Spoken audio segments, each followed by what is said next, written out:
हाँ जी, क्या हाल चाल है आप सभी के। तो आप सभी को नमस्कार, राम राम, राधे राधे। एक बार जल्दी से कमेंट करके बताएंगे कि आप सभी को मेरी आवाज़ वगैरह प्रॉपर आ रही है। एक बार जल्दी से बताएंगे फटाफट से। और मेरा नाम है अनुपम भारद्वाज, आप सभी का ज्योग्राफी का टीचर हूँ साहब। और अगर हम आपसे बात करेंगे तो हम लोग ज्योग्राफी की क्लास को लेकर के आगे बढ़ेंगे। और इस क्लास में यह जो क्लास है आपका जो वर्ग 1 से 5 तक, वर्ग 1 से 5 तक की क्लास है आपकी, जो मैं पढ़ाऊंगा। दूसरा जो वर्ग 9 से 10 है, तो वर्ग 9 से 10 और वर्ग 1 से 5 दो के लिए आपकी क्लास महत्वपूर्ण होगी। और इसमें हम पढ़ेंगे क्या, इस वाले बैच में हम पढ़ेंगे एनसीईआरटी। क्या पढ़ेंगे? एनसीईआरटी पढ़ेंगे। कौन सी एनसीईआरटी पढ़ेंगे? कक्षा 6 से लेके 10वीं तक की एनसीईआरटी पढ़ेंगे। कौन से भैया? तो कक्षा 6 से 10वीं तक की एनसीईआरटी इसमें पढ़ेंगे। किसी को कोई भी प्रॉब्लम हो तो आप सभी लोग कमेंट करके बता सकते हैं कि हाँ सर ये बात है। रोजाना टाइम चलेगा, ध्यान रखिएगा। इस क्लास का टाइमिंग बिल्कुल फिक्स है, 6 बजे से 7 बजे तक। 6 से 7 बजे या कभी 7:30 बजे तक एक्स्ट्रा क्लासेस के तौर पे ये आपकी टाइमिंग चलेगी। बात क्लियर है? चलिए, कोई दिक्कत तो नहीं किसी को। तो ये जो डाउट था आपके जो 1 से 5 तक वाले बालक हैं उनके लिए भी है, और जो 9वीं और 10वीं के बालक हैं उनके लिए भी है। इसमें हम 6वीं से लेकर 10वीं तक की एनसीईआरटी को आधार बनाएंगे। और शुरुआत जो हम करेंगे आज से, वो शुरुआत करेंगे आज से कक्षा 6 की एनसीईआरटी ज्योग्राफी की। तो कक्षा 6 की एनसीईआरटी ज्योग्राफी की इसमें हम यहाँ पर शुरुआत करेंगे। क्लियर है बच्चों? बताओ, स्टार्ट करें।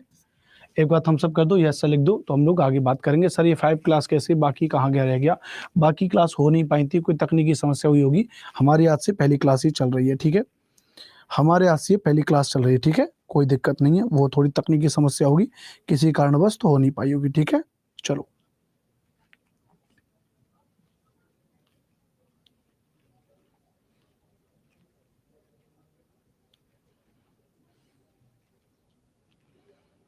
तो स्टार्ट करें फिर अपनी क्लास को, बताएं।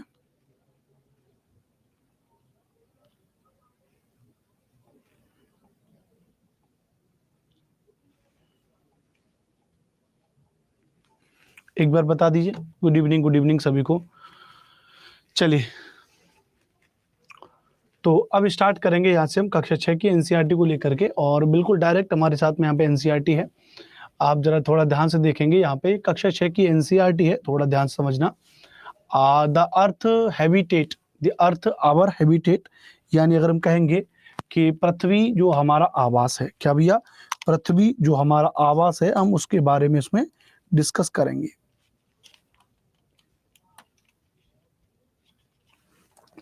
ठीक है, तो अगर इसके बारे में डिस्कस करेंगे, 11 से 12 के लिए कोई क्लास नहीं है सुमन लता जी, 11 से 12 तक हमारी कोई भी क्लास नहीं, इस बात को आप समझ लीजिएगा। तो इसमें अगर हम यहाँ पर बात करेंगे, थोड़ा समझने की कोशिश करिएगा। 1 मिनट, थोड़ा सा मैं इसको सही कर लेता हूं।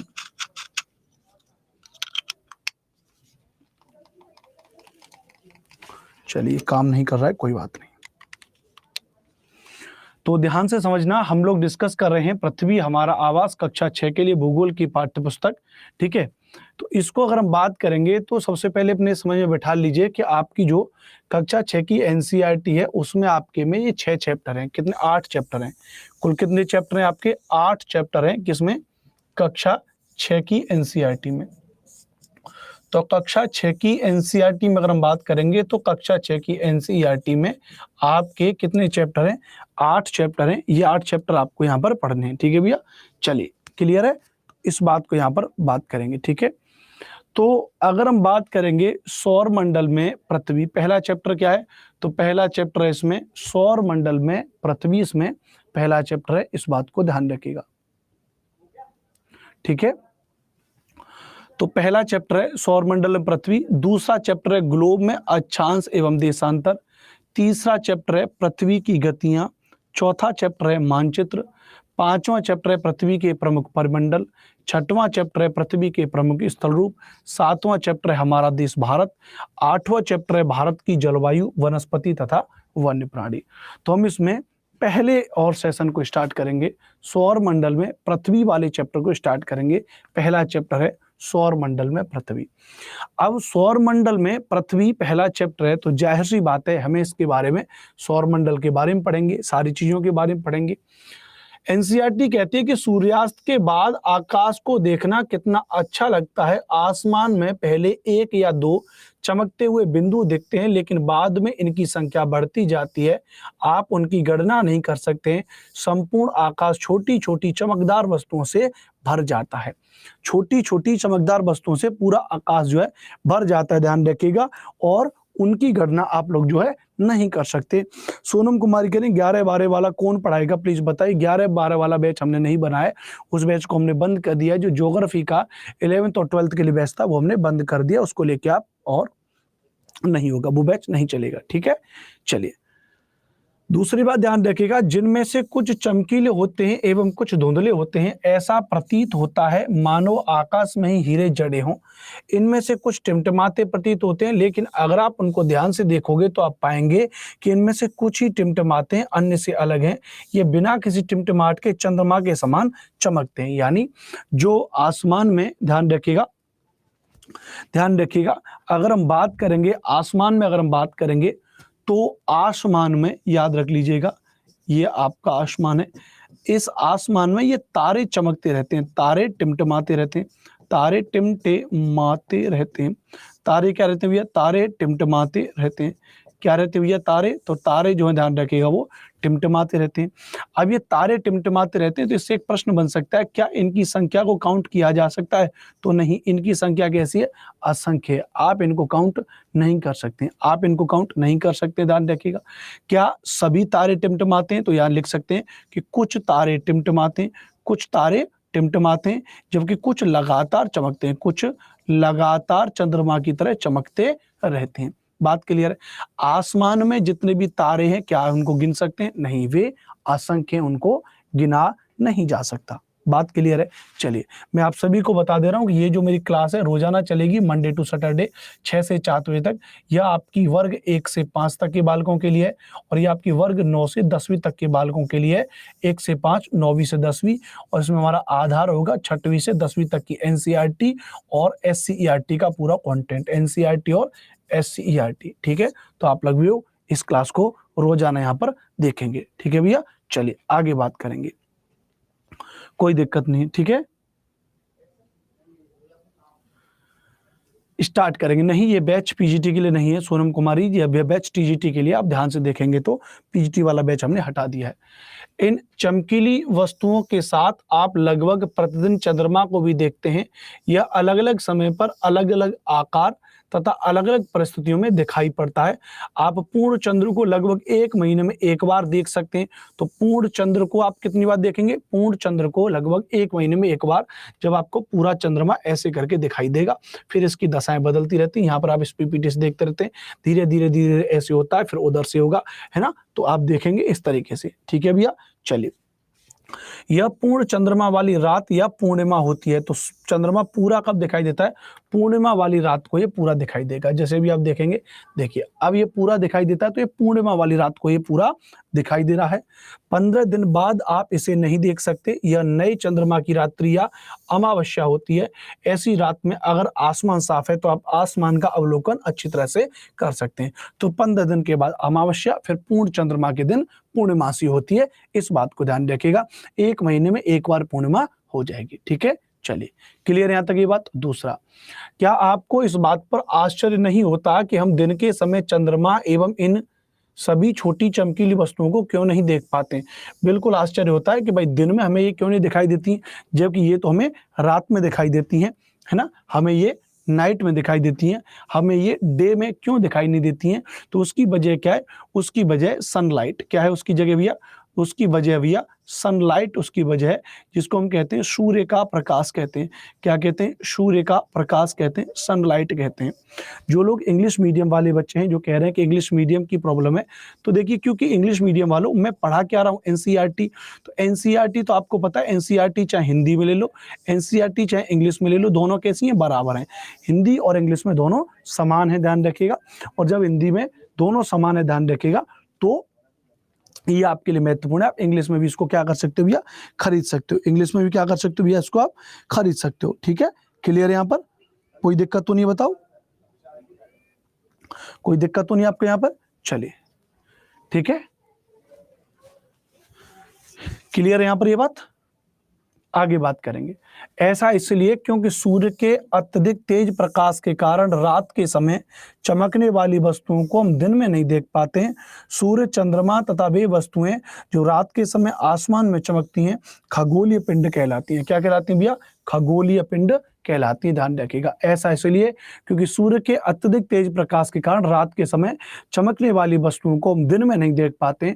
सूर्य, चंद्रमा तथा वे सभी वस्तुएं जो रात के समय आसमान में चमकती हैं क्या कहलाती है भैया? खगोलीय पिंड कहलाती है। इस बात को ध्यान रखिएगा। तो अगर आपसे पूछ लिया जाए कि खगोलीय पिंड क्या होते हैं भैया, तो खगोलीय पिंड अगर हम बात करेंगे, ध्यान रखिएगा, सूर्य, चंद्रमा तथा वे सभी वस्तुएं जो रात के समय आसमान में चमकती हैं उन्हें हम क्या कहते हैं भैया?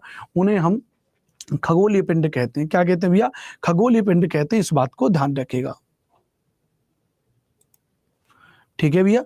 चलिए, ऐसे हम खुद भी पढ़ सकते हैं, नोट्स लिखा के एक्सप्लेन कीजिए। ओके जी, बिल्कुल है, खुद से पढ़ सकते हैं तो खुद से पढ़िए, आपको क्लास में आने की कोई जरूरत नहीं है, आप तत्काल क्लास छोड़ के चले जाइए। ठीक है जी कीर्ति अनु जी। चलिए आगे बात करेंगे। क्लियर भैया? रात के समय चमकते हुए अनगिनत तारे सूर्य के समान ही हैं, लेकिन हमसे बहुत अधिक दूर होने के कारण हम लोग उनकी ऊष्मा या प्रकाश को महसूस नहीं करते हैं तथा वे अत्यधिक छोटे दिखाई देते हैं। रात के समय चमकते हुए अनगिनत तारे सूर्य के समान ही हैं। जैसे हमें सूर्य थोड़ा बड़ा दिखाई देता है, जब आप रात्रि के समय ध्यान रखिएगा, जब हम रात्रि के समय ध्यान रखिएगा, जब आप यहाँ पे देखोगे तो आप देखोगे छोटे छोटे तारे आपको दिखाई देते हैं। तो ये छोटे छोटे तारे आपको इतने छोटे क्यों दिखाई देते हैं? क्योंकि ये हमसे क्या होते हैं भैया? ये हमसे अत्यधिक दूरी पर होते हैं। क्या होते हैं भैया? ये हमसे अत्यधिक दूरी पर होते हैं। कैसे होते हैं भैया?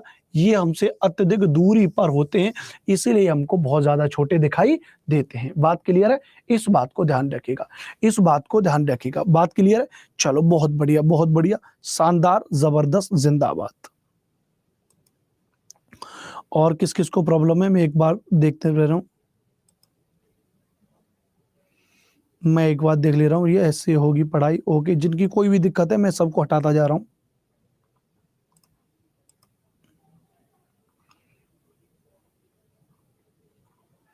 नहीं नहीं, मैं इनको हटा दे रहा हूँ ना, है ना।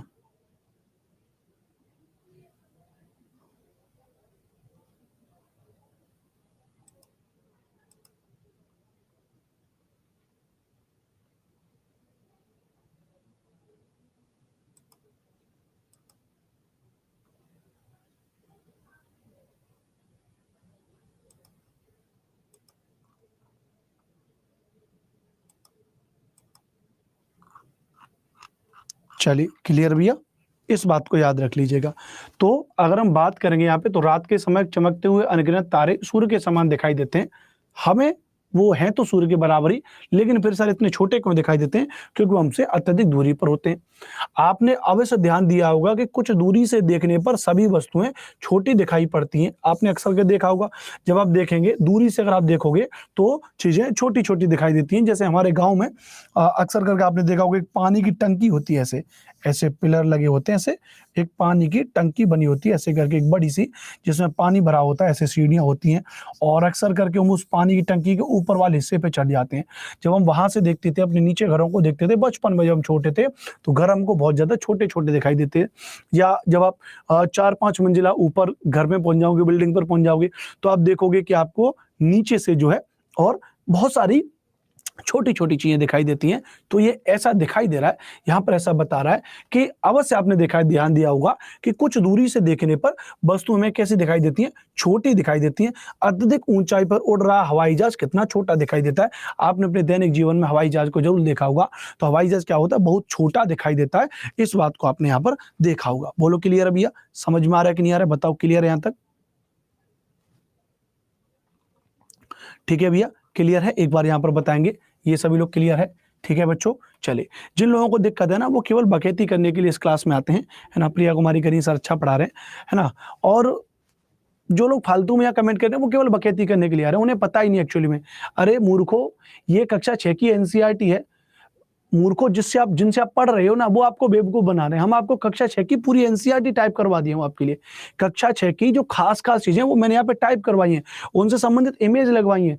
मैं ये पढ़ नहीं रहा हूं, मैं इसको पढ़ के आपको सुना रहा हूं, आपको दिखा रहा हूं, है ना, ताकि आप इस चीज को पढ़ सकें। लेकिन वो ये ना कि मूर्ख लोगों को क्या समझाए, है, वो तो उसको दिमाग में तो गोबर बुद्धि आदमी, उसको तो कुछ समझ भी नहीं आएगा, उसको तो बस ये समझ में आएगा बोले पढ़ पढ़ के तुम पढ़ा रहे हो, इससे तो हम भी पढ़ लेंगे, इससे क्या बढ़िया, तो पढ़ लो जाके, निकलो यहां से, किसने कहा था भैया, है। तो चीजों को समझेंगे, क्योंकि एक बात बताओ गधेओ, जब एनसीईआरटी उसने कह दिया कि एनसीईआरटी और एससीईआरटी से सवाल आएंगे, और हम आपको डायरेक्ट एनसीईआरटी पढ़ा रहे हैं। अब अगर अलग तुमको पढ़ाना है, अगर तुमको अलग पढ़ना है, तो मैं ऐसे व्हाइट बोर्ड ऑन कर लेता हूं, मैं आपको अलग लिख लिख करके पढ़ा दूंगा पूरा, मुझे क्या आता नहीं है। लेकिन अब क्या करें, मूर्ख तो व्यक्ति मूर्ख है ना। राकेश कुमार जी, मेरे टेलीग्राम का link SST by Anupam sir है, आप सभी लोग भी टेलीग्राम पर ज्वाइन हो जाइएगा, सर्च कर लीजिएगा SST by Anupam sir, SST by Anupam sir. तो वहां पर भी मैं इसकी PDF अपलोड करता रहता हूं, और भी बहुत सारी चीजें हैं, ठीक है। आप इस टेलीग्राम से सभी लोग जुड़ जाइए, जितने भी लोग अभी यहाँ पर क्लास देख रहे हैं, ठीक है। चलिए आगे बात करेंगे, ठीक है। चलिए, अरे ये जो बात मैं लिखा रहा हूं, इनमें से जो महत्वपूर्ण बातें आपको अच्छी लग रही हैं, आप उनको नोट करते चले। दूसरी बात आप देखेंगे कि रात्रि में आसमान की ओर देखते समय आप तारों के विभिन्न समूहों द्वारा बनाई गई विविध आकृतियों को देख सकते हैं, ये नक्षत्र मंडल कहलाते हैं। अब देखो, ये पूरी पूरी लाइन बन गई ना, आप यही तो महत्वपूर्ण है। और अभी क्लास के लास्ट में मैं आपको क्वेश्चन भी तो करवाऊंगा, क्लास के लास्ट में मैं आपको क्या करवाऊंगा, क्वेश्चन भी तो करवाऊंगा। बात क्लियर है, समझ में आ रहा है कि नहीं आ रहा है, बताइए। क्लियर है यहां तक? नक्षत्र मंडल आपको समझ में आ गया? नक्षत्र मंडल आपको समझ में आ गया कि नहीं आ गया, बताएंगे एक बार जल्दी से। क्या आंसर?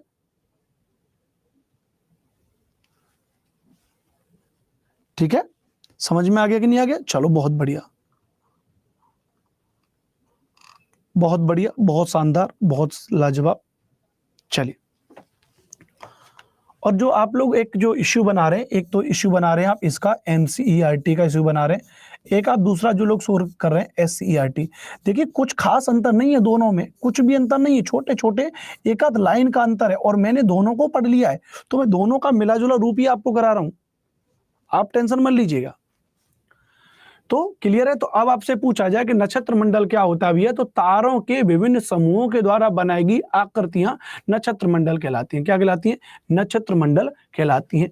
जैसे अगर आप देखेंगे यहाँ पे ओरियन आप देख रहे हैं, ये यहाँ पे 1 स्टार 2 स्टार 3 स्टार 4 स्टार 5 6 7 8 9, एक ऐसी क्या बना दी, एक आकृति बना दी, तो ये क्या कहलाएगा, नक्षत्र मंडल कहलाएगा, कॉन्स्टेलेशन कहलाएगा। इस बात को याद रख लीजिएगा। क्या कहते हैं?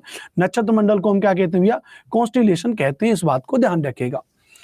अर्सा मेजर या बिग बियर इसी प्रकार का एक नक्षत्र मंडल है, बहुत आसानी से पहचान में आने वाला नक्षत्र मंडल है। सप्तऋषि जो सप्तमात और ऋषि संत, यह 7 तारों का समूह है, जो कि नक्षत्र मंडल अर्सा मेजर का भाग है। किसका? अर्सा मेजर का भाग है। तो अर्सा मेजर या बिग बियर भी एक क्या है, नक्षत्र मंडल है। अर्सा मेजर या बिग बियर भी एक नक्षत्र मंडल है, यानी अर्सा मेजर को इसको उर्सा मेजर भी लिखते हैं। तो उर्सा मेजर, और इसी का दूसरा नाम क्या हो जाएगा, इसी का दूसरा नाम हो जाएगा बिग बियर। क्या हो जाएगा? इसका दूसरा नाम हो जाएगा बिग बियर, इसका दूसरा नाम हो जाएगा, ध्यान रखिएगा। और इसी उर्सा मेजर का हिस्सा है क्या भैया, सप्तऋषि तारा मंडल। क्या भैया? सप्तऋषि तारा मंडल। तो जो सप्तऋषि तारा मंडल है, सप्तऋषि कॉन्स्टेलेशन है, वो किसका हिस्सा है? वो भैया उर्सा मेजर का हिस्सा है, याद रख लीजिएगा। वो किसका हिस्सा है? उर्सा मेजर का हिस्सा है। बात क्लियर है? इसकी PDF मैं आपको प्रोवाइड कर दूंगा, आप लोग देखिए, थोड़ा समझ लीजिए मेरी बात को। मैं फिर से आपसे कह रहा हूं, मैं लिखने दूंगा बिट्टू कुमार राज जी, मेरी बात को समझिए। ये जो मैं आपको पढ़ा रहा हूं, ये कक्षा 6 की NCERT पढ़ा रहा हूं, तो आप अपने घर पे कक्षा 6 की NCERT को मंगा लीजिए, आपको नोट्स बनाने की जरूरत ही नहीं है। कक्षा 6 की NCERT आपके सम्मुख रखी होगी ज्योग्राफी की, और यहाँ पर मैं सीधा सीधा उसको एक्सप्लेन कर रहा हूँ, आपको समझा रहा हूँ। तो आप कक्षा 6 की NCERT को पढ़ लेंगे, और कक्षा 6 की NCERT में भैया और हाईलाइट कर लीजिए चीजों को, कुछ भी दिक्कत नहीं है। ठीक है, ठीक है। चलिए आगे बात करेंगे। प्राचीन समय में लोग रात्रि में दिशा का निर्धारण तारों की सहायता से करते थे। उत्तरी तारा उत्तर दिशा को बताता, जिसे ध्रुव तारा कहते हैं। तो ध्रुव तारा जो कौन सी दिशा को बताता है सदैव, तो ध्रुव तारा, ध्यान रखिएगा। हम जिस ध्रुव तारे की बात करें, तो ध्रुव तारा किसको दिखाएगा? ये ध्रुव तारा, ध्यान रखिएगा, सदैव उत्तर दिशा को दर्शाएगा। किसको दर्शाएगा? उत्तर दिशा को दर्शाएगा। मार्केट में जाओ, 6, 7, 8, 9 और 10वीं तक की NCERT किताब खरीद लाओ, एनसीईआरटी किताब खरीद लो और बस वो पढ़नी है। आपके अतुल प्रसाद जी जो आपके अध्यक्ष हैं उन्होंने साफ कहा है कि एनसीईआरटी से पेपर में आएगा तो हम एनसीईआरटी आप पढ़ लीजिए ना, और एनसीईआरटी में यहाँ पर डिजिटल बोर्ड पर टाइप करवा के आपको पढ़ा रहा हूँ।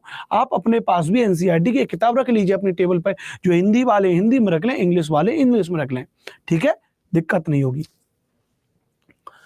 क्लियर? ऐसे कितना नोट्स बनाओगे, एनसीईआरटी पास में रहेगी, उसका रिवीजन भी कर लोगे। तो ऐसा कौन सा तारा है जो उत्तर दिशा को दर्शाता है, जिसे हम क्या कहते हैं, ध्रुव तारा कहते हैं, जिसको हम क्या कहते हैं, ध्रुव तारा कहते हैं। आसमान में हमेशा एक ही स्थान पर रहता है। हम सप्तऋषि की सहायता से ध्रुव तारे की स्थिति को जान सकते हैं।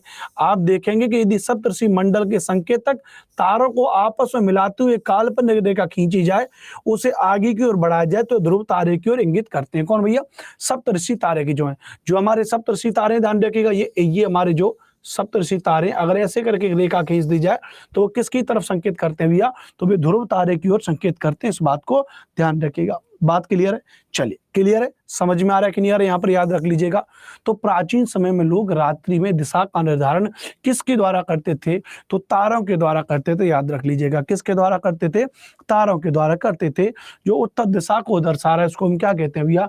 ध्रुव तारा कहते हैं। याद रखिएगा, ध्रुव तारा की तरफ संकेत कौन सा तारामंडल करता है? तो सप्तऋषि तारामंडल करता है। सप्तऋषि तारामंडल कौन से बड़े तारामंडल का हिस्सा है? उर्सा मेजर का हिस्सा है। ध्यान रखिएगा, बिग बियर का हिस्सा हो जाएगा। इस बात को ध्यान रखिएगा, ठीक है। चलो, पहला चैप्टर है कक्षा 6 की एनसीईआरटी का। अब थोड़ा आगे बात करेंगे, है ना। मैं इसके लास्ट में क्वेश्चन भी आपको कराऊंगा, आप चिंतित मत होइए, थोड़ा मेरे साथ में पढ़िए तो सही। कुछ खगोलीय पिंडों में अपना प्रकाश एवं ऊष्मा नहीं होती, वे तारों के प्रकाश से प्रकाशित होते हैं, ऐसे पिंड ग्रह कहलाते हैं। देखो कितनी बढ़िया बात लिखी है यहाँ पर एनसीईआरटी ने कितनी बढ़िया बात लिखी है अभी यहाँ पर, कि कुछ ऐसे खगोलीय पिंड जिनमें अपना प्रकाश एवं अपनी उनकी ऊष्मा नहीं होती। क्या नहीं होती? ये जिनके पास अगर आप देखोगे तो या इनके पास, खगोलीय पिंडों के पास अपना प्रकाश एवं ऊष्मा नहीं होती है, जबकि वे तारों के प्रकाश से प्रकाशित होते हैं, ऐसे पिंड क्या कहलाते हैं? ग्रह कहलाते हैं। अभी आपसे परिभाषा पेपर में पूछा जाएगा ऑब्जेक्टिव क्वेश्चन में कि ग्रह कौन होते हैं भैया? तो ऐसे आकाशीय पिंड जिनके पास अपनी ऊष्मा एवं अपना प्रकाश नहीं होता है, उनको हम क्या कहते हैं भैया? उन तारों को हम क्या कहते हैं भैया? उनको पिंडों को और जो है ग्रह कहते हैं। क्या कहते हैं उनको क्या कहते हैं? उनको ग्रह कहते हैं। याद रख लीजिएगा, ठीक है भैया। चलो आगे बात करेंगे। ग्रह जिसे अंग्रेजी में प्लेनेट कहते हैं, ग्रह जिसको अंग्रेजी में क्या कहते हैं भैया? ग्रह जिसको अंग्रेजी में हम क्या कहते हैं भैया? प्लैनेट कहते हैं। इस बात को याद रख लीजिएगा, इस बात को समझ लीजिएगा। क्या कहते हैं भैया? प्लैनेट कहते हैं। ग्रीक भाषा के प्लेनेटाई शब्द से बना है। क्या बना है भैया? ग्रीक भाषा के प्लेनेटाई शब्द से बना है। तो आपसे अगर पूछा जाए कि जो प्लेनेट है, जो ग्रह है, वह ग्रीक भाषा के कौन से शब्द से बना है? तो वह ग्रीक भाषा के, ध्यान रखिएगा, किस शब्द से मिलकर के बना है भैया? तो वह ग्रीक भाषा के प्लेनेटाई शब्द से मिलकर के बना है। किससे मिलकर बना है? प्लेनेटाई शब्द से मिलकर बना है, जिसका अर्थ होता है परिभ्रमक, अर्थात चारों ओर घूमने वाला। पृथ्वी जिस पर हम रहते हैं वह एक ग्रह, यह अपना संपूर्ण प्रकाश एवं ऊष्मा सूर्य से प्रकाश प्राप्त करती है, जो पृथ्वी के सबसे नजदीक का तारा है। देखो कितनी बढ़िया बात लिखी है, ध्यान रखिएगा। अगर आपसे पूछा जाए कि पृथ्वी के सर्वाधिक नजदीक स्थित तारा कौन सा है? पृथ्वी के सर्वाधिक नजदीक स्थित तारा हो जाएगा, ध्यान रखिएगा, इसका नाम क्या हो जाएगा भैया? सूर्य हो जाएगा। ध्यान रखिएगा, मैंने आपके कमेंट ऑफ कर दिए क्योंकि आप लोग फालतू की बकैती करते हो, इसलिए मैंने आपके कमेंट ऑफ कर दिए। आप कमेंट नहीं कर पाओगे। अब आप थोड़ा दी चीजों को ध्यान से समझना यहाँ पे। तो जो पृथ्वी के मतलब जो पृथ्वी के सबसे नजदीक का तारा है, पृथ्वी को बहुत अधिक दूरी से, जैसे चंद्रमा से देखने पर यह चंद्रमा की तरह चमकती हुई प्रतीत होती है। चंद्रमा की तरह कैसी होती है भैया? चमकती हुई प्रतीत होती है। याद रख लीजिएगा। दूसरी बात अगर हम बात करेंगे, यहाँ पे थोड़ा समझने की कोशिश करिएगा। क्या बात कर सकते हैं यहाँ पर कि कुछ खगोलीय पिंडों में अपना प्रकाश एवं ऊष्मा नहीं होती, वे तारों के प्रकाश से प्रकाशित होते हैं। ये क्या कहलाते हैं? ग्रह कहलाते हैं। क्या कहलाते हैं? ग्रह कहलाते हैं। ग्रह जिसको अंग्रेजी में क्या कहते हैं? प्लैनेट कहते हैं। वह ग्रीक भाषा के प्लेनेटाई PLANETAI प्लेनेटाई शब्द से मिलकर के बना होता है। पृथ्वी अपना संपूर्ण ऊष्मा एवं प्रकाश किससे प्राप्त करती है? सूर्य से प्राप्त करती है। सूर्य क्या है? पृथ्वी के सर्वाधिक नजदीक स्थित तारा है। ध्यान रखिएगा, ठीक है भैया। आसमान में दिखने वाला चंद्रमा क्या है भैया, एक उपग्रह है। किसका उपग्रह भैया, यह हमारी पृथ्वी का सहचर है, यानी साथ में उपग्रह। इसके चारों ओर चक्कर लगाता है। हमारी पृथ्वी के समान 7 अन्य ग्रह हैं जो सूर्य से प्रकाश एवं ऊष्मा प्राप्त करते हैं। उनमें से कुछ के पास अपने चंद्रमा भी हैं। अपने चंद्रमा भी है मतलब चंद्रमा शब्द जो होता है वो उपग्रहों के लिए प्रयोग होता है, सैटेलाइट के लिए प्रयोग होता है। क्या भैया, सैटेलाइट के लिए प्रयोग होता है। इस बात को ध्यान रखिएगा। बोलो क्लियर है, ये बात समझ में आ गया कि नहीं आ गया? यह बात क्लियर है भैया, यहाँ पर यह बात क्लियर यहाँ पर बताएंगे। यह बात यहाँ पर क्लियर है भैया, समझ में आ रहा है कि नहीं आ रहा है? चलो बहुत बढ़िया, बहुत बढ़िया, ठीक है भैया। चलो क्लियर है, यहाँ पर समझ में आ गया कि नहीं आ गया? बोलो क्लियर है। तो कुल कितने ग्रह हैं भैया? तो पृथ्वी के सहित 8 ग्रह हो जाएंगे, पृथ्वी के अलावा 7 ग्रह, लेकिन पृथ्वी के सहित 8 ग्रह हो जाएंगे। 8 ग्रह जो हैं वो सौर मंडल में सूर्य से प्रकाश एवं ऊष्मा या जो एनर्जी प्राप्त करते हैं। उन सब का मूल सोर्स क्या है? सूर्य हो जाएगा। उन सब का मूल सोर्स क्या हो जाएगा? सूर्य हो जाएगा, याद रख लीजिएगा। ठीक है बच्चों, क्लियर है? चलो बहुत बढ़िया,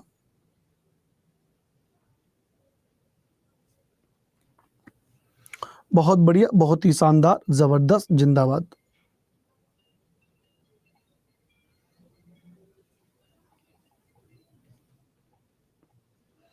क्लियर है? आगे बात करेंगे।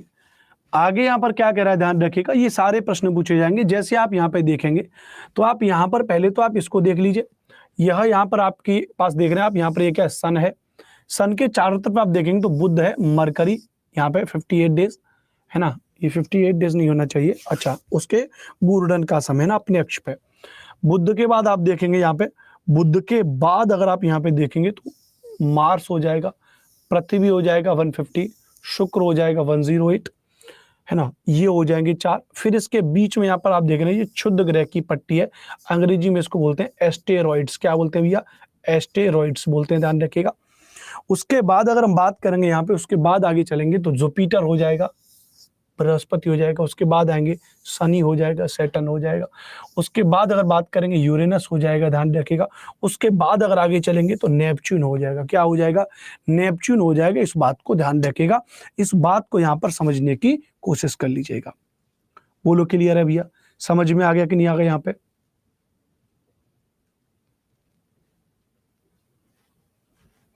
ठीक है, बोलो क्लियर है। तो ऐसे करके पूरे सौर मंडल में अगर हम देखेंगे तो पूरे सौर मंडल में अगर आप देखेंगे तो जितने भी ये ग्रह हैं सभी ऊर्जा कहां से प्राप्त करते हैं? तो सूर्य से ऊर्जा प्राप्त करते हैं। क्या करते हैं? तो यहां लिख सकते हैं कि सभी ग्रह सूर्य से ऊष्मा एवं प्रकाश प्राप्त करते हैं। ऊष्मा एवं प्रकाश प्राप्त करते हैं। सभी ग्रह सूर्य से ऊष्मा एवं क्या करते हैं भैया? प्रकाश प्राप्त करते हैं। बोलो क्लियर है? यहां पर समझ में आ गया कि नहीं आ गया?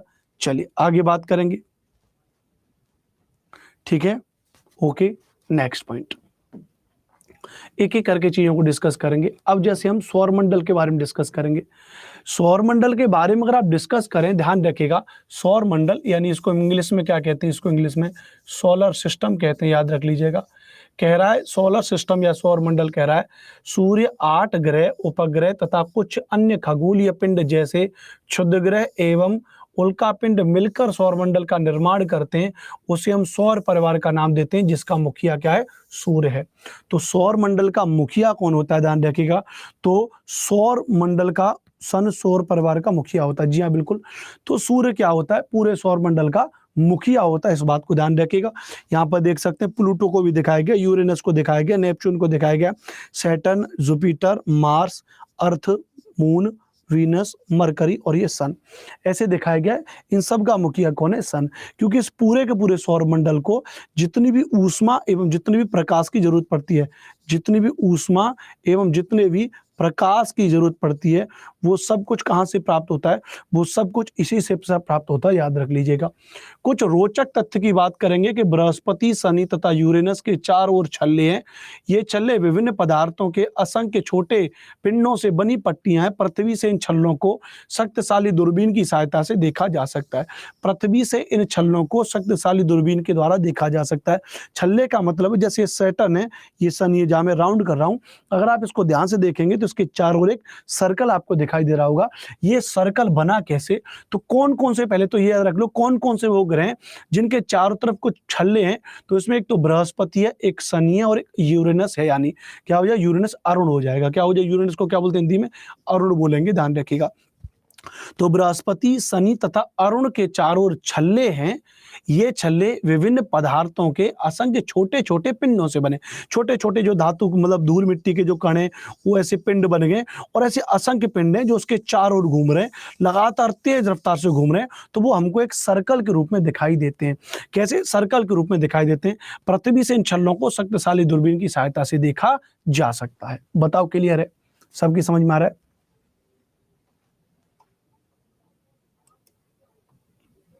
ठीक है, चलो क्लियर है। उल्का पिंड मतलब वो कि हाफ आवर मेरा क्लास छूट गया टेक्निकल इशू की वजह से, कोई बात नहीं, दोबारा देख लेना। उपग्रह किसे कहते हैं, सुधा शर्मा जी अभी ग्रह सौर मंडल के बारे में पढ़ाएंगे, उपग्रह भी आगे पढ़ाएंगे। क्यों परेशान हो रहे हैं आप लोग, पहले हम जो आपको पढ़ाते जा रहे हैं उतना आप ध्यान से पढ़ते जाइए। ठीक है, चलिए क्लियर है। तो सूर्य, 8 ग्रह, उपग्रह तथा कुछ अन्य खगोलीय पिंड जैसे क्षुद्र ग्रह एवं उल्का पिंड मिलकर सौर मंडल का निर्माण करते हैं। उसे हम सौर परिवार का नाम देते हैं, जिसका मुखिया कौन होता है भैया, तो जिसका मुखिया सूर्य होता है। इस बात को याद रख लीजिएगा। बृहस्पति, शनि और अरुण ग्रहों के चारों ओर क्या होते हैं, छल्ले होते हैं, ध्यान रखिएगा। ठीक है, चलो क्लियर भैया, आगे बात करेंगे। जो इंग्लिश मीडियम के छात्र हैं, जो इंग्लिश मीडियम के छात्र हैं वो कक्षा 6, 7, 8 की जो एनसीईआरटी है उनको इंग्लिश मीडियम में ऑर्डर कर लें, अपने घर पे मंगा लें। क्योंकि ये जो मैं आपको पढ़ा रहा हूँ ध्यान से समझें, ये मैं आपको एनसीईआरटी पढ़ा रहा हूँ। एज इट इज हिंदी की एनसीईआरटी टाइप करवा लिए तो आप इंग्लिश की एनसीईआरटी भी अपने हाथ में रख के पढ़ोगे तो वो आपको एज इट इज इंग्लिश में दिखाई देगी। निशा सिंह जी क्लियर, इंग्लिश की और हिंदी की एनसीईआरटी बिल्कुल डिक्टो सेम है, कुछ भी अंतर नहीं है। जैसे पहले पेज पर शायद मैंने आपको दिखाया होगा, पहला पेज अगर आप यहाँ पे देखोगे जो हमारी एनसीईआरटी का पहला पेज है, अब ये आपका पहला पेज है, ये क्या हो जाएगा आपका, यहाँ पे देखो पहला पेज है, जैसे आप देख रहे हो ये तो हिंदी में यहाँ पे लिखा है सामाजिक विज्ञान पृथ्वी हमारा आवास, ये हिंदी माध्यम का है। एज इट इज आप देखेंगे इंग्लिश में भी लिखा हुआ है social science the earth our habitat, वही इमेज सेम टू सेम लगी हुई है, वही इमेज सेम टू सेम यहाँ लिखी है। कक्षा 6 के लिए भूगोल की पाठ्य पुस्तक text book in geography for class 6, यहाँ पर भी आप देखेंगे वही सेम टू सेम इमेज, वही सेम टू सेम इमेज, तो कुछ भी अंतर नहीं है। जो इंग्लिश मीडियम वाले बच्चे हैं जैसे निशा सिंह है, आप इंग्लिश की एनसीईआरटी मंगा लीजिए, क्योंकि मैं एक बार में एक ही तो पढ़ा सकता हूँ, या तो हिंदी की एनसीईआरटी पढ़ा सकता हूँ या फिर हिंदी की पढ़ा सकता हूँ या इंग्लिश की पढ़ा सकता हूँ, मुझे कोई दिक्कत नहीं, मैं तो दोनों में पढ़ा सकता हूँ, मैं तो दोनों में कंफर्ट हूँ। लेकिन आप जैसे मैं हिंदी की पढ़ा रहा हूँ, हिंदी के बच्चे ज्यादा होते हैं हिंदी माध्यम के, इसलिए जो इंग्लिश मीडियम के बच्चे वो इंग्लिश मीडियम की एनसीईआरटी ऑर्डर कर लीजिए और मैं बीच बीच में इंग्लिश में भी पढ़ाता चलूंगा, इंग्लिश में भी बोलता चलूंगा, हिंदी में थोड़ा ज्यादा बोलना पड़ेगा। ठीक है, चलो क्लियर, तो ये बात ध्यान रखिएगा। बाकी आगे चलेंगे, तो यहां पर हमने इसके बारे में समझ लिया। ठीक है, अब हम आगे चलेंगे, ग्रहों के बारे में समझ लिया, सौर मंडल के बारे में समझ लिया, आगे बात करेंगे। अब सूर्य के बारे में एक एक करके बात करेंगे, हम सन के बारे में बात करेंगे। क्या बात करेंगे, याद रखिएगा, सूर्य सौर मंडल के केंद्र में स्थित है, सन इज जो फोकस है किस पर, सोलर सिस्टम के सेंटर में। यह बहुत बड़ा है एवं अत्यधिक गर्म गैसों से बना है। इसका खिंचाव बल इससे सौर मंडल को बांधे रखता है। इसका जो अट्रैक्शन फोर्स है, इसका जो ग्रेविटेशनल फोर्स है, वो इसको सोलर सिस्टम को खींचे हुए है। सूर्य सौरमंडल के लिए प्रकाश एवं ऊष्मा का एकमात्र स्रोत है, ओनली वन सोर्स है। सन किसके लिए, पूरे सोलर सिस्टम के लिए, लाइट एवं एनर्जी के लिए। लेकिन हम इसकी अत्यधिक तेज ऊष्मा को महसूस नहीं कर सकते हैं, क्योंकि सबसे नजदीक का तारा होने के बावजूद यह हमसे बहुत दूर है। सूर्य से पृथ्वी की दूरी लगभग 15 करोड़ किलोमीटर दूर है, क्योंकि इतना गर्म है। सूर्य से पृथ्वी की दूरी 15 करोड़ किलोमीटर है। और आज भी अगर आप देखेंगे, आज भी आप देखेंगे भैया, ध्यान रखिएगा कि यहाँ पर आज लगभग दिल्ली का टेम्परेचर जो है वो 44 डिग्री सेल्सियस 45 डिग्री सेल्सियस तापमान है। बताओ, इतना तापमान है, इतनी गर्मी पड़ रही है दिल्ली गुड़गांव में इस वक्त, इतनी गर्मी है, टेम्परेचर है 44-45 डिग्री सेल्सियस। क्यों? क्योंकि ग्लोबल जो हमने जिसको हम कहते हैं ग्लोबल वार्मिंग, वैश्विक तापमान में वृद्धि की हमने। क्या में वृद्धि हुई है? ग्लोबल वार्मिंग में वृद्धि हो रही है, वैश्विक तापमान में वृद्धि हो रही है। किसकी वजह से भैया? पॉल्यूशन की वजह से भैया। किसकी वजह से भैया? पॉल्यूशन की वजह से इसमें वृद्धि हो रही है। पॉल्यूशन की वजह से CO2 वृद्धि हो रही है। CO2 क्या करती है? टेम्परेचर एब्जॉर्ब कर लेती है, तापमान अवशोषित कर लेती है, जिससे पृथ्वी का आंतरिक तापमान बढ़ रहा है। बात क्लियर है? चलिए आगे बात करेंगे। ठीक है, समझ में आ रहा है कि नहीं आ रहा है? दूसरी बात आप ध्यान रखिएगा, तो सूर्य के बारे में आप समझ चुके हैं। यहाँ पे सूर्य और पृथ्वी के बीच की दूरी 15 करोड़ किलोमीटर है। सूर्य सौरमंडल के केंद्र में स्थित है, बहुत बड़ा है, अत्यधिक गर्म गैसों से बना है, खिंचाव बल इसे सौरमंडल को बांधे रखता है। सूर्य सौरमंडल के लिए प्रकाश एवं ऊष्मा का एकमात्र स्रोत है, लेकिन हम इसकी अत्यधिक तेज ऊष्मा को महसूस नहीं कर सकते, क्योंकि सबसे नजदीक का तारा होने के बावजूद यह हमसे बहुत दूर है। सूर्य पृथ्वी से लगभग 15 करोड़ किलोमीटर दूर है। क्या आप जानते हैं पौराणिक रोमन कहानियों में सोल सूर्य देवता को कहा जाता है? रोमन कहानियों में सोल शब्द जो है वो किसके लिए कहा जाता है? सूर्य देवता के लिए कहा जाता है। सौर शब्द का अर्थ है सूर्य से संबंधित। सौर शब्द का अर्थ क्या है? सूर्य से संबंधित, इसलिए सूर्य के परिवार को सौर मंडल कहते हैं। सौर यानी सूर्य से संबंधित जो पूरा मंडल है उसको सौर मंडल कहते हैं। सौर शब्द का उपयोग करते हुए और अधिक शब्दों को लिखें। सौर शब्द का प्रयोग करते हुए और कुछ और शब्द हो सकते हैं, जैसे नंबर 1 पहला शब्द हमारा सौर मंडल है, दूसरा हो जाएगा सौर ऊर्जा हो जाएगी। तो सौर का मतलब हमने क्या बताया था भैया? सूर्य है।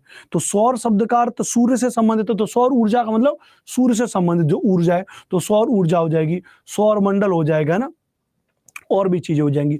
तो पौराणिक रोमन कहानियों में सूर्य देवता को क्या कहते थे? सोल शब्द जो ध्यान रखिएगा वो सूर्य देवता के लिए प्रयोग होता है, और सौर शब्द का अर्थ होता है सूर्य होता है, याद रख लीजिएगा। ठीक है, दूसरी बात, अब हम आएंगे ग्रहों के बारे में बात करेंगे। अभी आप सूर्य के बारे में पढ़ चुके हैं, अब हम ग्रहों के बारे में आपको पढ़ाएंगे कि ग्रहों के बारे में अगर आप पढ़ेंगे तो हमारे सौरमंडल में 8 ग्रह हैं। सूर्य से दूरी के अनुसार वे हैं बुध, शुक्र, पृथ्वी, मंगल, बृहस्पति, शनि, यूरेनस और नेपच्यून।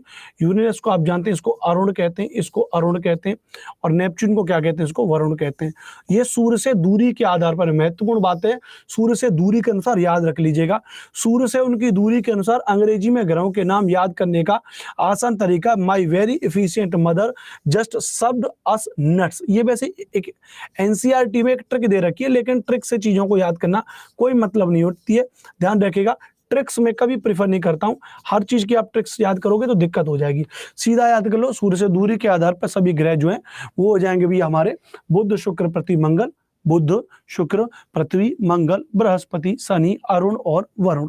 इंग्लिश में देखेंगे तो बुध को मरकरी बोलते हैं, शुक्र को वीनस बोलते हैं, पृथ्वी को अर्थ बोलते हैं, मंगल को मार्स बोलते हैं, बृहस्पति को जुपिटर बोलते हैं, शनि को सैटर्न बोलते हैं, अरुण को यूरेनस बोलते हैं, वरुण को नेपच्यून बोलते हैं।